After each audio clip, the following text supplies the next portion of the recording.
নামাজের ভিতরে সূরা পড়া সম্পর্কে বিভিন্ন রকম তরিকে আপনি সূরা পড়তে পারেন, সূরা মিলাইতে পারেন সূরা ফাতিহার সাথে।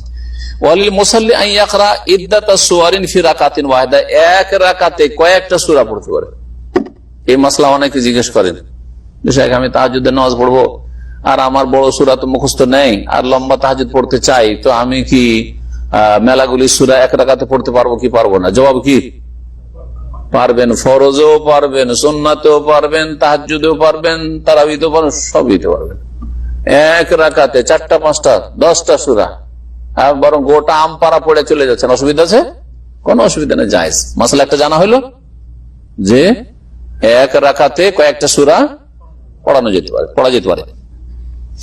কখনো কখনো, সবসময় করবেন না। সবসময় করলে যারা শুনবে তারা মনে করবে যে এটাই হয়তো সুন্নত তরিকা, নাকি ভুল হয়ে যাবে তখন। জি, লোকেরা ভুল বুঝবে।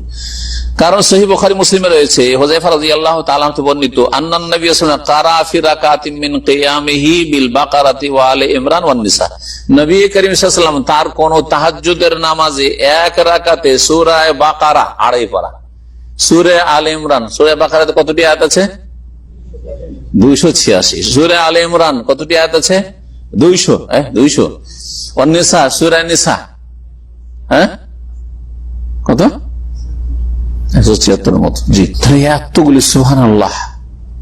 আজকালকার মানুষ অবাক হয়ে যাবে যে নবী সাল্লাল্লাহু আলাইহি ওয়াসাল্লাম এক রাকাতে সূরা বাকারা 2.5 পড়া, তারপরে সূরা আলে ইমরান দিয়ে 4 পড়ার মতো হয়ে যাচ্ছে, তারপরে যদি সূরা নিসা মিলান তো 5.5 পড়া, 6 পড়ার মতো প্রায়, 5.5 পড়ার মতো। 6ষ্ঠ পারা থেকে সূরা মায়দা শুরু হচ্ছে। এত 5টা পারা পড়া যেমন তেমন কথা নাকি এক রাকাতে? আজকালকার মানুষ বলে অসম্ভব, তাই না?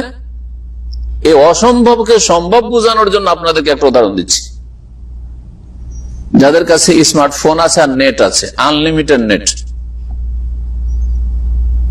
5 ঘন্টা 6 ঘন্টা মোবাইল নিয়ে বসে আছে, নেট, ফেসবুক, ইউটিউব, হোয়াটসঅ্যাপ আর ইমো, এই একবার ওটা এই করতে করতে করতে করতে সারা রাত পার হয়ে ফজর হয়ে যাচ্ছে, ঘুমাই না। মেলা লোক বলে, কয়দিন আগে এক ছেলে, দিনদার ছেলে বলছে, তার রাতে 11টায় ছুটি হয়ে যায়, তারপরে শেখ রাতে ঘুমা অভ্যাস নেই, সকালে ওই ঘুমাই আর বিকাল থেকে আমার ডিউটিও জোহর পর্যন্ত ঘুমাই।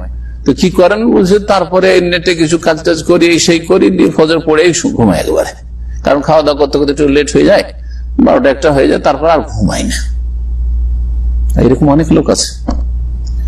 কেউ কন্টিনিউ করে, কেউ মাঝে মাঝে করে, সারা রাত পার হয়ে চলে যাচ্ছে, আপনার হুঁশ নাই যে ফজর হয়ে গেল, কারণ এমন জিনিস নিয়ে ব্যস্ত আছেন যার আসক্ত হয়ে গেছেন আপনি, যে তার জন্য একবার আসক্ত হয়ে গেছেন, যার ফলে 4-5 ঘন্টা চলে যাচ্ছে, আপনি টের পাচ্ছেন না। কিন্তু কথা ঠিক কিনা? আজকালকার জামানার মুসলিমরা যেমন মোবাইলের জন্য আসক্ত হয়েছে, তেমনি নবী করিম সাল্লাল্লাহু আলাইহি ওয়াসাল্লাম তার সাহাবায়ে কেরামগণ কোরআনে কারীমের জন্য আসক্ত ছিলেন।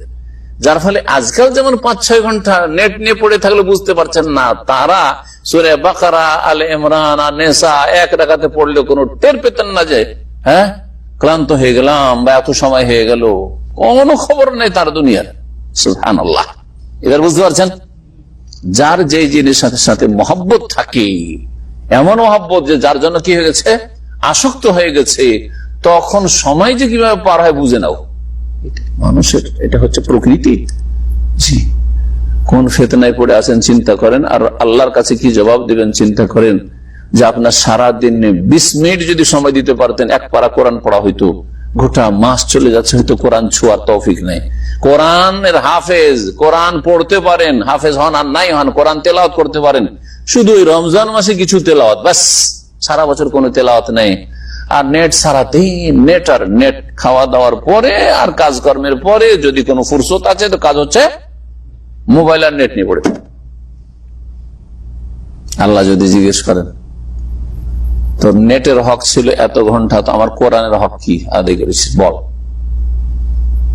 কি জবাব দিবেন? কি জবাব দিবেন বলুন? জি, সুতরাং যাতে করে একটু জবাব দিতে পারেন, ওর জন্য একটু প্রস্তুতি রাখেন। নেট একেবারে বন্ধ করতে বলছি না, কিন্তু কোরআনে কারীমের সাথে সম্পর্ক করেন, দ্বীনের সাথে সম্পর্ক করেন, কোরআনে কারীম অর্থ বুঝে পড়ার চেষ্টা করেন, তেলাওয়াতের চেষ্টা করেন, তরজমা তাফসীর পড়ার চেষ্টা করেন, একটু হাদিস ইসলামিক আলোচনা শুনেন, ঠিক আছে। কিন্তু এই সেই করতে আছেন, সুবহানাল্লাহ। আল্লাহর কাছে যেন আমরা জবাব দিতে পারি, আল্লাহ যেন তৌফিক দান। এক রাকাতে কয়েক সূরা পড়তে পারেন, দলিল হয়ে গেল ওয়ালাহু আন ইউকাররিরা কিরাআতাস সূরাতি ফি রাকাতাইন, 2 রাকাতেই একই সূরা পড়তে পারেন, যেটাকে অনেকে নাজায়েজ মনে করে। যার ফলে যদি ইমাম প্রথম রাকাতে কি পড়েছে, ধরেন সূরা ফিল, আলাম তারা কাইফা ফাআল রাব্বুকা বিআসহাবিল ফিল, দ্বিতীয় রাকাতে সূরা ফিল পড়ে এনেছে, সুবহানাল্লাহ শুরু হয়ে যাবে। হ্যাঁ, আর যদি বিদআতি হয় তাহলে আল্লাহু আকবার শুরু হয়ে যাবে। যদি সুন্নতের অনুসারী, এই ক্ষেত্রে সুন্নতের অনুসারী মানে তাসবিহটা জানে সুবহানাল্লাহ বলতে, যে ভুল হয়ে গেছে, ইমামের ভুল হয়ে গেছে, এই প্রথম রাকাতে ইমাম সাহেব আপনি আলিফ লাম কি বলছে আলাম তারা পড়লেন, আবার আলাম তারা, মানে আপনি ভুল করে দিয়েছেন। অথচ জায়েজ, হাদিস দ্বারা প্রমাণিত সব জায়েজ। একটা সূরাকে প্রত্যেক রাকাতেও রিপিট করতে পারে না, বরং একটা আয়াতকে এক রাকাতে শতবার রিপিট করতে পারেন। নবী করিম সাল্লাল্লাহু আলাইহি ওয়াসাল্লাম একটি আয়াত দিয়ে সারা তাহাজ্জুদ পড়ছেন, কাঁদছেন, আর ওই একটা আয়াত দিয়ে ইন তুআযিবহুম ফাইন্নাহুম ইবাদুকা ওয়া ইন তাগফির লাহুম ফাইন্নাকা আনতাল আজিজুল হাকীম। একটা আয়াত কাঁদছেন শুধু। বিষয় কি ছিল তাহলে এই আয়াতের? ইন তুআযিবহুম ফাইন্নাহুম ইবাদুকা, হে আল্লাহ যদি আমার উম্মতকে তুমি আযাব দাও, শাস্তি দাও, পাপী গুনাহগারদেরকে, তো তারা তোমারই বান্দা, তোমারই বান্দা। ওয়া ইন তাগফির লাহুম, আল্লাহ যদি তাদেরকে মাফ করে দাও, ভাই মুসলিম মুমিনদেরকে মাফ করে দাও, ফাইন্নাকা আনতাল আজিজুল হাকীম, তাহলে তুমি মহাপরাক্রান্ত, তুমি চাইলে মাফ করতে পারো। কেউ তোমাকে জিজ্ঞাসা করবে শোকজ কেন তুমি চাল ছাড়লে? আমি আপনি যদি কোনো ক্ষেত্রে ক্ষমা করে দিই, তো আমার উপরে যে মদির আছে বলে কেন ছাড়লেন ওকে, কেন ওকে ছাড়লেন, হবে না, হবে না। কিন্তু আল্লাহকে কে জিজ্ঞেস করার আছে যে গুনাহগারকে কেন মাফ করলেন? হ্যাঁ, ফাইন্নাকা আনতাল আজিজুল হাকীম, এবং তুমি প্রজ্ঞাময় আল্লাহ। এই একটি আয়াত নবী করিম সাল্লাল্লাহু আলাইহি ওয়াসাল্লাম একটি আয়াত যদি বারবার পড়েন, বা একটি সূরাকে বারবার পড়েন, আর ওতেই যদি কান্না আসে, ওতেই যদি বেশি খুশু হয়, তাহলে বিভিন্ন সূরা পড়ার চাইতে ভালো। এটা মাসলা আরো জানেন। অনেক আছেন যে মেলা সূরা পড়ছেন কিন্তু অন্তর নরম হয় না, বা চোখে পানি আসে না। কিন্তু আপনি এই সূরাটার অর্থ বুঝেছেন, আর এটা যদি বারবার করে পড়েন, তাহলে চোখে পানি আসবে, হ্যাঁ, অন্তর নরম হবে, কিয়ামতের কথা বেশি মনে আসবে, মরণ কথা বেশি মনে আসবে, তাহলে বারবার পড়াটা বেশি ভালো। জি, তার উদ্দেশ্য হচ্ছে আল্লাহর সাথে সম্পর্ক গাঢ় করা, কোরআনের সাথে সম্পর্ক গাঢ় করা, আখিরাত মুখী হওয়া। তো যেটাতে আপনার বেশি সংশোধন হবে, এটা বেশি ভালো আপনার জন্য, যাতে ঈমান বেশি তাজা হবে, এটা বেশি ভালো। এগুলো হচ্ছে কায়দা বা নীতিমালা মনে রাখেন। ওয়া ইয়াকসিমা সূরাতাল ওয়াহিদাতা বাইনা রাকাতাইন, আর এটাও জায়েজ 3 নম্বর, যে একটা সূরাকে 2 রাকাতে ভাগ করা। দেখছেন সূরা একটু বড়, এই সূরাকে অর্ধেকটা পড়বো প্রথম রাকাতে, অর্ধেকটা পড়বো দ্বিতীয় রাকাতে, তাও জায়েজ। সূরা নাবা আম্মা ইয়াতাসাআলুন অর্ধেকটা পড়লেন, আর তারপর অর্ধেকটা কিসে, দ্বিতীয় রাকাতে। সূরা হাসর অর্ধেক পড়লেন প্রথম রাকাতে, যে কোনো সূরা, সূরা মুলক এক রুকু প্রথম রাকাতে, আরেক রুকু হচ্ছে দ্বিতীয় রাকাতে, জায়েজ।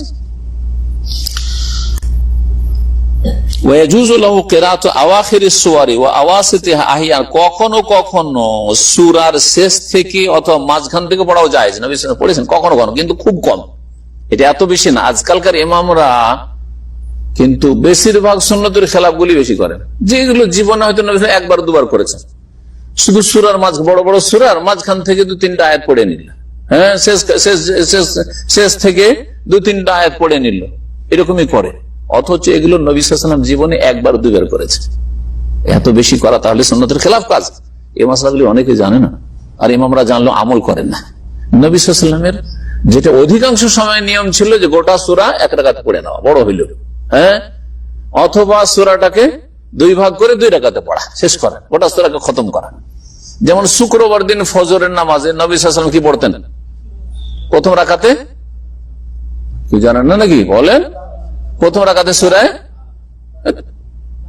সিজদা, আর দ্বিতীয় রাকাতে সূরা দাহার, দ্বিতীয় রাকাতে সূরা দাহার। আজকালকার কিছু ইমামরা আছে 50-50 নুস কি করে, এত লম্বা তো আমার জন্য মুশকিল, আর মেলা ইমাম আছে যে জলদি, আর মুক্তির জন্য আরো মুশকিল, সারা বছরই পড়েন না, আর না হইলে পড়লে কি করে, সূরা সেজদাকে হাফ করে নিল, ভাগাভাগি করে, অর্ধেকটা প্রথম রাকাতে, অর্ধেক দ্বিতীয় রাকাতে, সূরা দারকে অর্ধেক প্রথম রাকাতে, অর্ধেক দ্বিতীয় রাকাতে।